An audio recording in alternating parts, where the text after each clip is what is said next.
ঠিক আছে, ভাইরাল করে দাও, ভাইরাল করে দাও।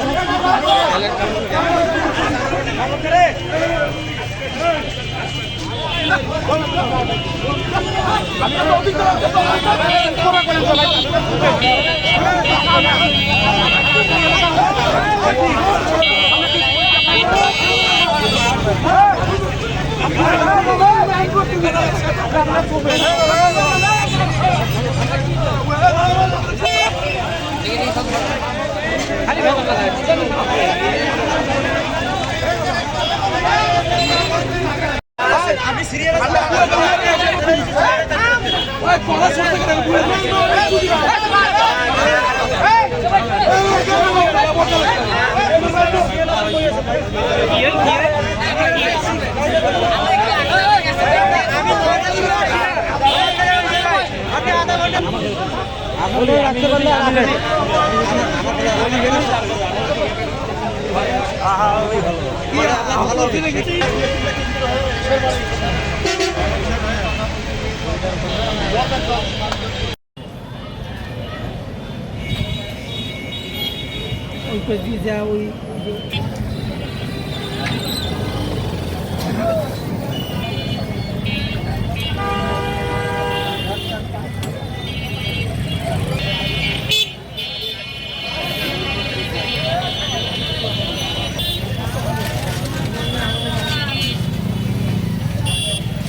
সকাল 9টার দিকে এখানে এসেছি।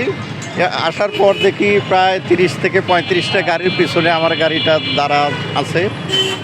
প্রায়ই আসলে এই ধরনের ঘটনা ঘটে। আমরা এসে আসলে এই ধরনের পরিস্থিতির সম্মুখীন হই। সেক্ষেত্রে যে আমরা যারা ছোটো মোটো চাকরি করি তাদের ক্ষেত্রে কিন্তু বড় ধরনের একটু সমস্যা, অফিসে ঠিকমতো অ্যাটেন্ড করতে পারতেছি না। এইগুলো নানাবিধ সমস্যায় আসলে আমরা জর্জরিত হয়ে গেছি। এ কারণে সরকারের কাছে আকুল আবেদন, তারা যাতে এই ব্যাপারটাকে খুব সহজেই সমাধান করতে পারে। গতকালকে আমি হাজি ফিলিং স্টেশনে দাঁড়াইছিলাম, 1 ঘন্টা দাঁড়ানোর পরে থেকে আর ওখান থেকে তেল শেষ হয়ে গেছে, ফিরে আসছি। আজকে আমি এখানে এসে 8টার সময় দাঁড়াইছি। আমার সামনে তখন গাড়ি ছিল 11টা, এখন দেখতেছি গাড়ি আমার সামনে আরও কিছু স্থানীয় ভাইরা পাওয়ার দেখায় গাড়ি নিয়ে আসছে বোধহয় 25-30টা। এখন আসলে আমাদের সাধারণ মানুষের জন্য এখানে কি করবে সরকার, কি করতেছে? আমরা এভাবে লাইনে দাঁড়িয়ে থেকে কতদিন তেল নিব? এটা আসলে আমরা কি ভাষায় কথা বলবো, এটা আসলে আমরা ভাষা খুঁজে পাচ্ছি না। আমরা অসহায় হয়ে গেছি এই ব্যাপারটাতে। সকাল 9:30টায় এসে লাইনে দাঁড়িয়েছি, তো সিরিয়াল মেনটেন হচ্ছে না। পাশাপাশি এই পরিস্থিতি যে কতদিন থাকবে সেটা মানে আমাদের বুঝে আসতেছে না। হ্যাঁ, আর এভাবে লাইনে দাঁড়িয়ে প্রায় ঘন্টা 3-4 করে লাইনে দাঁড়িয়ে থাকতে হয়। লাইনে দাঁড়িয়ে থেকে 200 টাকা 300 টাকার করে তেল পাই আমরা।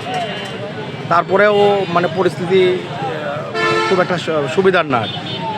লাইন নিয়ে প্রচণ্ড গোলমাল, অনেক সময় হাতাহাতি ধস্তাধস্তি এরকমও পরিস্থিতি হয় আর কি।